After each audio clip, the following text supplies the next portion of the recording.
Bom, o nosso bate-papo de hoje, a gente não poderia ser diferente nessa época de coronavírus, e falando sobre o assunto com o Reinaldo Cafeu, ele que é economista da cidade de Bauru, também ele é presidente da ACIB, Associação Comercial e Industrial daquela cidade de Bauru. Reinaldo, mais uma vez, muito obrigado por estar participando aqui do Visão de Mercado e falar um pouquinho dessa pandemia que nossa geração, creio que nunca viu e nunca presenciou, né, Café? Obrigado. Olha, à disposição, o prazer é meu sempre atender a equipe da Visão de Mercado. À disposição, meu caro Rogério. Tá bom, Café.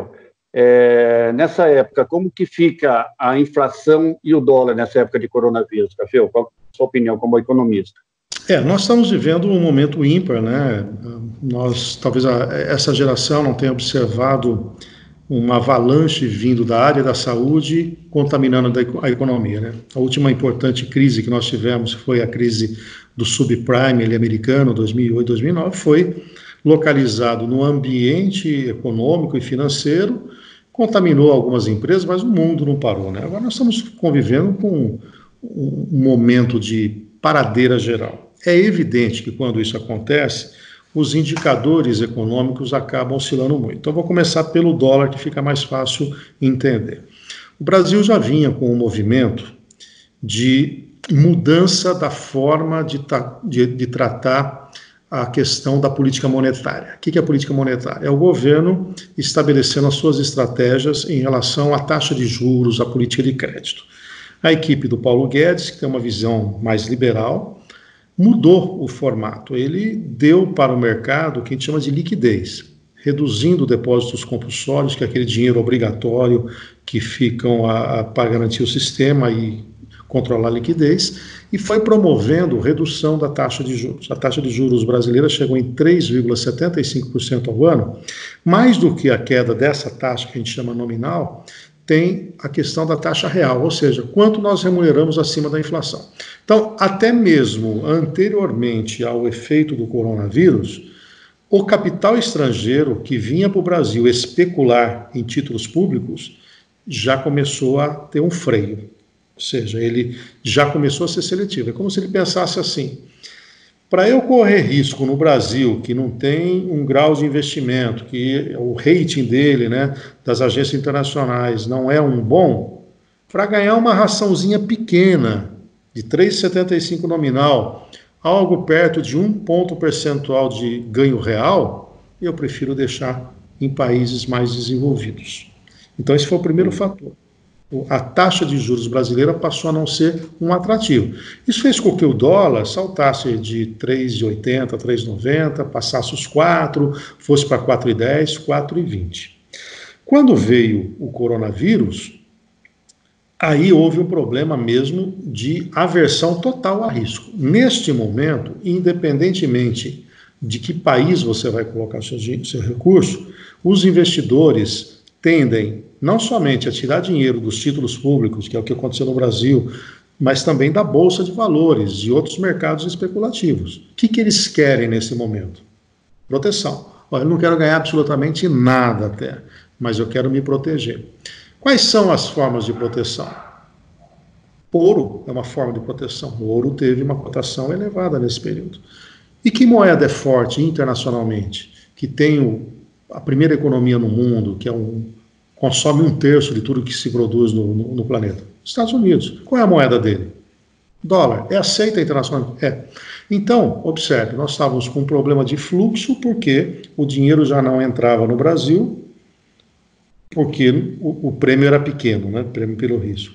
Vem a crise, vem a aversão ao risco, há uma forte demanda por dólar, você não tem quem queira vender, a cotação vai se elevando. O próprio Banco Central brasileiro poderia intervir mais fortemente, não o fez, porque a gente chama, numa linguagem financeira, de enxugar gelo. Quanto mais dólar você põe, mais o mercado compra e a cotação não cai.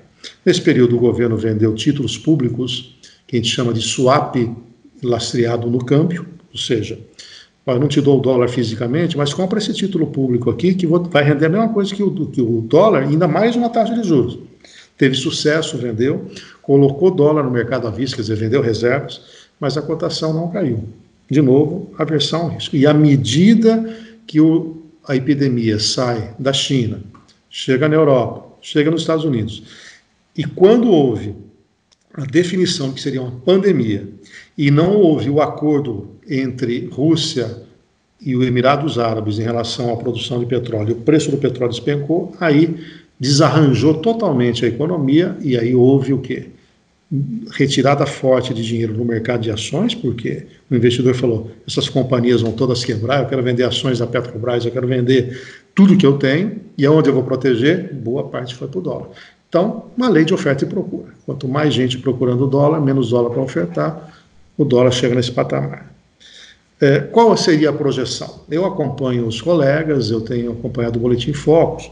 Numa situação normal, para esse novo estágio de taxa de juros do Brasil, é factível projetar que em dezembro o dólar esteja em R$ 4,50 e não acima de 5. Então, ele assumiu um novo piso e na nossa avaliação, claro, estamos gravando isso aqui no mês de abril, tudo pode mudar, né? Quer dizer, numa situação de não mudanças muito estruturais, é para que, passado todo esse momento, o dólar assuma um piso aí na casa de 4,50, dada essa nova matriz de taxa de juros. Ou seja, a gente voltaria numa normalidade pré-crise, que já era um dólar acima disso. E a inflação? Não tem motivos para a inflação disparar. Mas eu fui ao supermercado, a cebola dobrou de preço, o tomate está caro. É verdade. Mas o componente do IPCA, que é o Índice Oficial de Inflação, cerca de 22% deles pertence ao grupo alimentação e bebidas. Então, somente 22% do índice é que está tendo algum impacto de alta. E mesmo assim, nem todos os produtos. Por quê? As bebidas não estão subindo na mesma magnitude desses produtos. E é uma média ponderada, quer dizer, a cebola pesa 0,00 qualquer coisa no índice de inflação. Não é ela que vai provocar. Então, enquanto está tendo uma paradeira, imagina as concessionárias de veículos. Não vai ter alta de preço do veículo, pelo contrário, vai cair. Imagina as lojas de varejo com televisores, não vai ter alta do preço dos televisores, pelo contrário, vai cair, ninguém está consumindo. Compra de celulares, na inflação entra semijoias, manutenção do carro, a energia, a água, todo mundo suspendeu o aumento. Então, quando você olha os 450 produtos aproximadamente que compõem o índice de preço, você percebe que a pressão vai ficar localizada no grupo alimentação e bebidas, e mesmo assim parcialmente. Então você tem praticamente 80% dos preços em queda. Dá para projetar uma inflação baixa, ou seja, em vez da meta de 4% que o governo estabeleceu, ela vai estar muito mais próxima de 3%, com tendência de queda se a crise perdurar. Se ela voltar daqui 30 dias, 40 dias, os preços devem gradativamente voltar ao normal, mas não há nada que aponte para disparada, mesmo porque vamos estar com muitos estoques, então não tem por que os preços subirem. Café, agora com relação às empresas, estamos aí num programa voltado para empresarial, e com certeza tem muitos empresários aí em pânico, né, com esse, principalmente comércio, enfim. Qual o conselho que você dá para as nossas empresas e também para nossas famílias? Quais são os desafios que nós temos que ter nesse momento? Olha, para os dois, eu tenho usado uma expressão, é sentar no caixa, né? Para os dois casos, núcleos familiares e empresas. Vamos falar das empresas especificamente. Se o empresário ainda não criou um comitê de crise, e eu estou falando de qualquer porte de empresa, eu tenho 5 funcionários, você quer que eu crie um comitê de crise? Sim. Vai encontrar 1 ou 2 lideranças para entender esse mecanismo. As entidades como a Associação Comercial, Sincomércio, CDL, Ciesp, pessoal ligado à construção civil, o próprio Sebrae, todos nós estamos debruçando com nossas equipes para entender o que vem de decisões governamentais que podem aliviar esse empresário independentemente do seu porte. Gestões estão sendo feitas no adiamento de tributos, no governo federal, até esse momento que nós estamos falando, somente postergou o Simples Federal, e não há nenhum tipo de cobrança da dívida ativa. Alguns municípios estão adiando o IPTU, o recolhimento dos tributos municipais, e tem agora uma série de decisões na área trabalhista e também nas linhas de crédito, quer pelo BNDES, quer pelo Desenvolve São Paulo, quer pelos bancos oficiais. O grande problema é a burocracia disso, nós estamos num momento desse. Então, qual seria a minha sugestão para as empresas? Criando um comitê de crise, você vai se abastecer das melhores informações do mercado para ver as oportunidades, para fazer o pagamento da folha de salário sem usar recursos do caixa, para eventualmente postergar o pagamento de um compromisso com o banco já assumido, sem que isso caracterize inadimplência. Postergar um tributo sem que isso caracterize que você está atrasando isso. Ou seja, interpretar a legislação, insisto, não precisa ser um advogado, é buscar as fontes confiáveis. Ainda no meio empresarial, esse comitê de crise, sentando no caixa, ele vai ficar de olho no seu contas a receber. Quem é que deve para ele e se é possível manter um contato com cada desse devedor para que ele não atrase o pagamento. Mas pode falar, mas esse está com o mesmo problema. Mas pode ser que no rol daqueles que te devem, tem uma empresa mais rica, um consumidor com posses maiores, é a hora do diálogo. Fala, olha, se você interromper o pagamento porque deu a crise, eu vou ter problema aqui interno. Caso não consiga isso, buscar num acordo aquilo que já foi vendido e entregue, um parcelamento que adeque ao fluxo de caixa. Pedidos que foram realizados e não entregues, cancelar. Né? Se não tem para quem vender, interrompa a entrega para você não ter o dissabor de receber o produto e colocar isso no contas a pagar. Com os funcionários, entender bem a legislação, verificar mecanismos de, nesse momento, evitar a dispensa do funcionário, mas usar de banco de horas, trabalhar com férias antecipadas, mas postergando o pagamento de 1/3 de férias. E, além disso, entender também o que o governo está ofertando para pagar salários, o que o governo está oferecendo para empresas que faturam de R$360 mil por ano até 10 milhões, é pagar até 2 salários mínimos. Então, o sujeito ganhar R$5 mil até R$2.090, essa empresa poderia utilizar dessa linha de crédito. Ela não está disponível ainda porque existe uma questão operacional em torno disso, mas já vai estar disponível. Em resumo, na empresa é isso, é olhar o reforço que o governo está dando no caixa, verificar aquilo que está sendo postergado de maneira legal e o restante é negociar, ou seja, a equipe tem essa capacidade. Na casa de cada um de nós, como eu sentaria no caixa? Primeira decisão, já que você está ficando mais tempo no ambiente familiar, reúna a sua família e fala, olha, estamos num momento de crise, cortada a aquisição de qualquer produto que não seja essencial, corte todo supérfluo.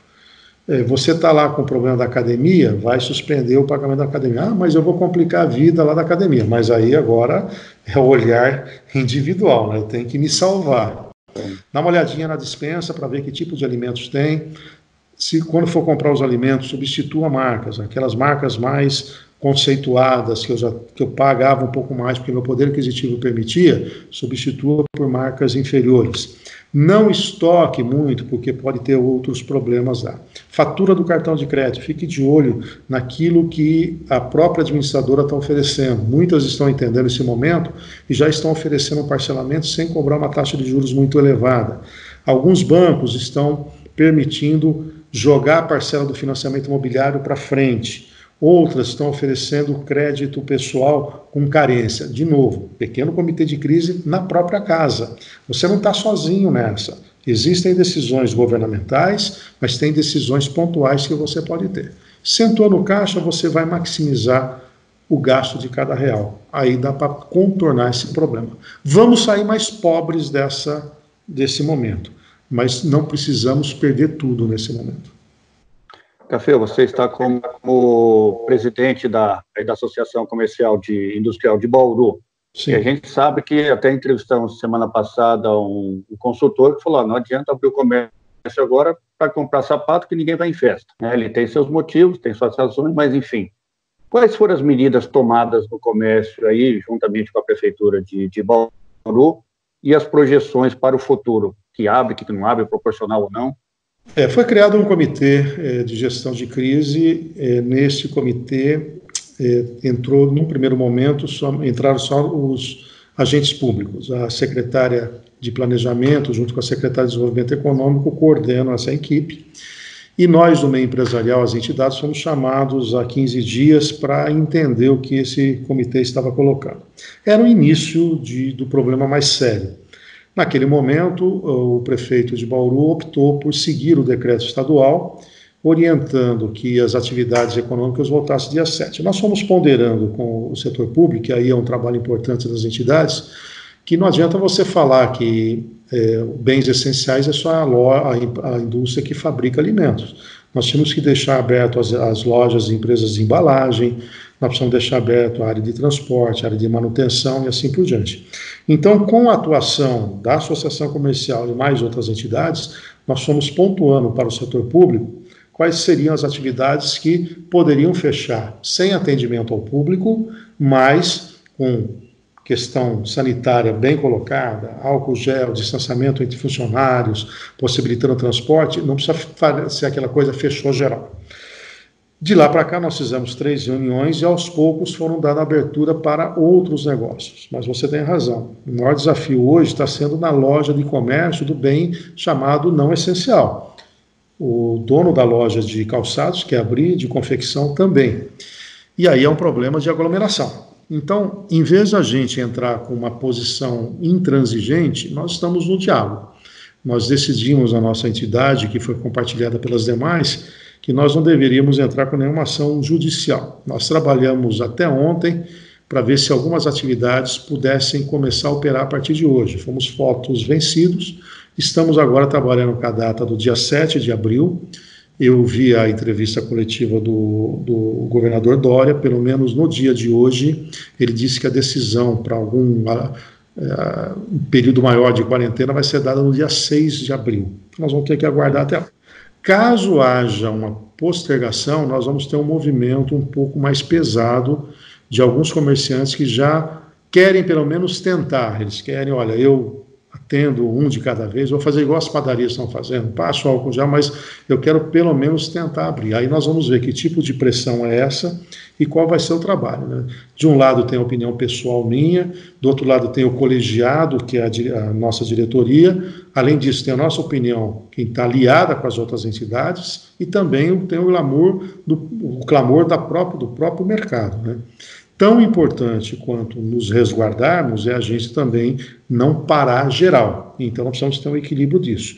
Experiência de outros países que abriram tudo foi catastrófica, e experiência de outros países que guardaram a quarentena, a consequência econômica foi catastrófica. Então, nós temos aí que tentar os dois termos. Como líder da minha entidade, eu estou tendo um comportamento, eu dizia, bastante ponderado para ouvir todos os lados, e a gente vai buscar a melhor alternativa. Mas hoje nós trabalhamos como o dia 7, o dia D aí para a gente, seria na verdade dia 6, né, mas o dia 7 para a retomada das nossas atividades. Mas é uma ação coletiva e o que é importante também. Por exemplo, na Associação Comercial nós estamos divulgando vídeos, todos eles orientando a equipe. Quer dizer, eu peguei aqui o secretário de Finanças da cidade, dissequei o decreto em relação aos tributos, né, de IPTU a tudo, de uma maneira didática. Ontem entrevistei o delegado da Receita Federal.